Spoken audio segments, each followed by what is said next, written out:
atas kehadirat Allah Subhanahu wa taala yang telah memberi kita rahmat dan hidayah sehingga kita bisa berkumpul pada siang hari ini pada pertemuan ke-5. Salawat serta salam tak lupa kita aturkan pada junjungan kita Nabi besar Muhammad Sallallahu Alaihi Wasallam yang telah membawa kita dari jalan jadian dan jalan terang pada saat ini. Baiklah, di sini kami akan presentasikan hasil dari kerja kelompok kami yang berjudul kegiatan pembelajaran. Di sini saya akan memperkenalkan anggota kelompok saya. Yang pertama di sini ada Nadia Sapitri, kemudian Dela, Aldi Hidayat, Ali Azhara, Koin Nisa, dan saya sendiri Dio Kurniawan. Baiklah, langsung saja untuk memasuki materi. Di sini untuk presentator pertama akan dipaparkan oleh saudara Adi Adnan Wijaya. Kepada saudara Adi Adnan Wijaya, saya persilakan. Bapak, terima kasih moderator. Di sini saya akan menjelaskan tentang kegiatan pembelajaran merupakan salah satu dimensi dalam kurikulum dan menjadi bagian integral dan pengembangan kurikulum atau dalam kurikulum development. Menurut Prastawati dan beliau tahun 2024 menjelaskan bahwa kegiatan pembelajaran adalah proses sistematis yang memberikan kesempatan kepada peserta didik untuk mengembangkan potensi mereka secara optimal. Mungkin itu saja yang dapat saya sampaikan. Terima kasih. Saya ucapkan terima kasih untuk saudara Adi yang telah memaparkan materi yang pertama. Untuk teman-teman yang ada di belakang, tolong perhatikan. Lanjut untuk presentator kedua kepada saudari Ali Azhara. Kepada saudari Ali Azhara, saya persilakan.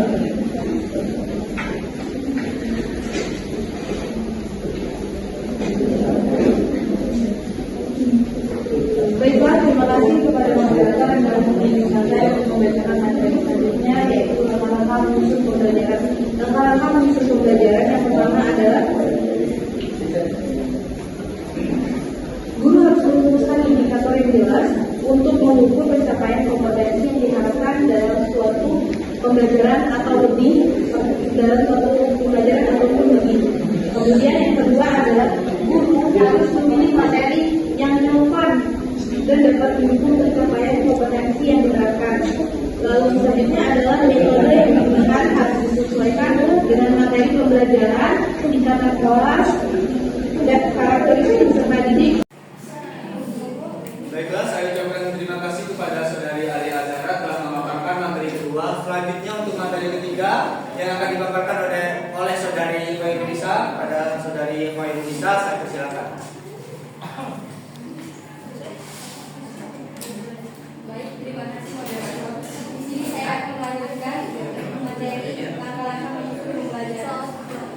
Yang keempat, pendidik perlu memilih media dan sumber belajar yang mendukung metode pembelajaran yang telah ditentukan.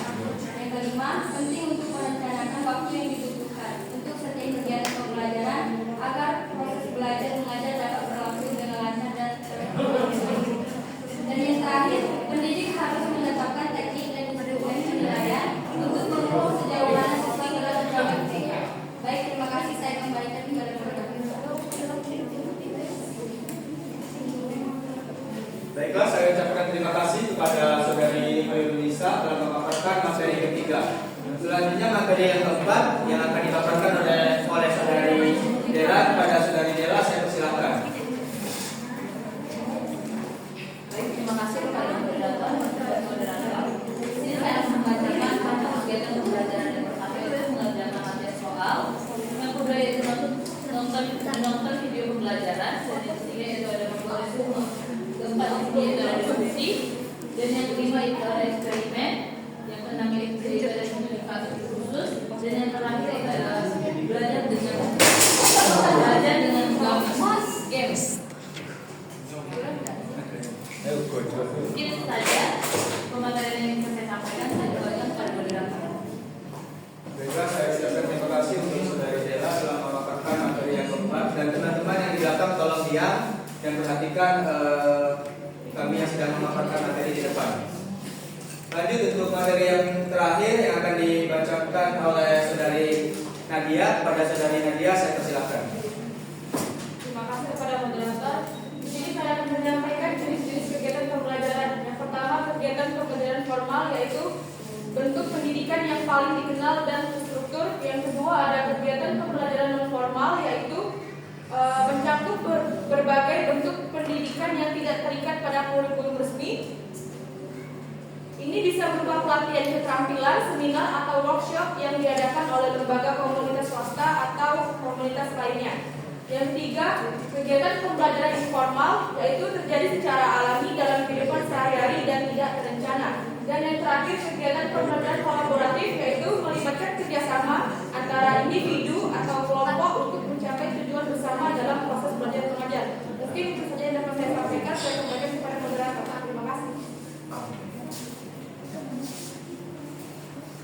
Baiklah, saya ucapkan terima kasih kepada saudari Nadia telah memaparkan materi yang terakhir. Itulah presentasi dari kelompok kami. Di sini saya akan membuka sesi tanya jawab yang berisi 2 pertanyaan dalam 1 sesi saja. Dalam hitungan ketiga saya akan buka sesi tanya jawab. 1, 2, 3. Baiklah, kepada saudari Malinda, silakan. Baik, terima kasih moderator atas kesempatannya. Nama saya Malinda dalam unit proses itu izin bertanya. Pertanyaannya, bagaimana pengimplementasian dari kegiatan studi kasus pada proses pembelajaran? Berikan contohnya. Baik, itu saja yang saya tanyakan. Saya kembalikan kepada Bapak. Saya ucapkan terima kasih untuk saudari Malinda telah memberikan pertanyaan kepada kelompok kami. Untuk pertanyaan kedua saya buka dalam 1, 2, 3. Baiklah, kepada saudari Anggi saya persilakan. Baik, terima kasih kepada moderator telah memberikan kesempatan kepada saya untuk bertanya. Pertanyaannya yaitu bagaimana cara merancang kegiatan pembelajaran yang efektif dan efisien. Mungkin itu saja pertanyaan dari saya kembalikan kepada moderator. Baik, saya ucapkan terima kasih kepada saudari Anggi telah memberikan pertanyaan kepada kelompok kami. Baiklah, di sini kelompok kami akan menjawab pertanyaan yang pertama, yaitu pertanyaan dari saudari Malinda yang akan dijawab oleh saudari Arya. Kepada saudari Arya saya persilakan. Baiklah, terima kasih kepada moderator. Di sini saya akan menjawab pertanyaan dari saudari Malinda, yaitu bagaimana pengimplementasian studi kasus dalam pembelajaran beserta contohnya. Pengimplementasian studi kasus pada pembelajaran yang pertama adalah dengan guru menentukan tujuan pembelajaran dan indikator pembelajaran. Kemudian guru memilih studi kasus yang akan dikerjakan oleh siswa, lalu guru mempersiapkan siswa bersama-sama dengan siswa tersebut. Lalu yang keempat adalah siswa melakukan diskusi di mana siswa menganalisis penyebab serta menentukan solusi dari studi kasus tersebut berdasarkan teori yang telah mereka pelajari. Lalu yang kelima adalah presentasi dan refleksi pembelajaran. Contoh dari studi kasus dalam pembelajaran adalah contohnya pada pembelajaran IPS di mana terdapat kasus lingkungan dan bencana alam. Terdapat desa yang terjadi banjir akibat pembangunan secara liar, di mana hal ini menyebabkan rumah warga terendam dan warga kesulitan untuk mendapatkan air bersih. Dalam kasus yang akan dikerjakan oleh siswa adalah yang pertama, guru membagi studi kasus yang saya sebutkan tadi. Kemudian siswa membaca dan memahami masalah tersebut. Lalu yang kedua adalah siswa berdiskusi serta mengidentifikasi masalah banjir dan dampak dari banjir tersebut. Lalu yang ketiga adalah siswa mencari solusi dari banjir tersebut, misalnya reboisasi atau warga bergotong royong menjaga lingkungan serta pengelolaan sampah lebih lanjut agar tidak terjadinya banjir. Lalu yang terakhir adalah siswa mempresentasikan hasil dari belajarnya dan bersama guru merefleksikan pembelajaran tersebut. Terima kasih, saya kembalikan lagi kepada moderator. Ya, untuk saudari Malinda, apakah jawaban dari saudari Arya sudah bisa diterima dan paham?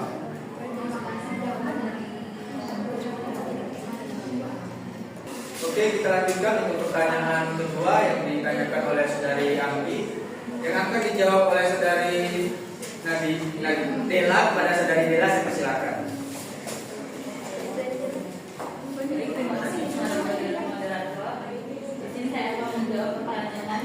Dari saudari kami, yaitu bagaimana cara merancang kegiatan pembelajaran yang efektif dan efisien. Yang pertama itu menentukan tujuan pembelajaran, di mana tujuan pembelajaran harus spesifik, terukur dan relatif relevan dengan kompetensi yang ingin dicapai. Yang kedua yaitu mengevaluasi karakteristik siswa, mengidentifikasi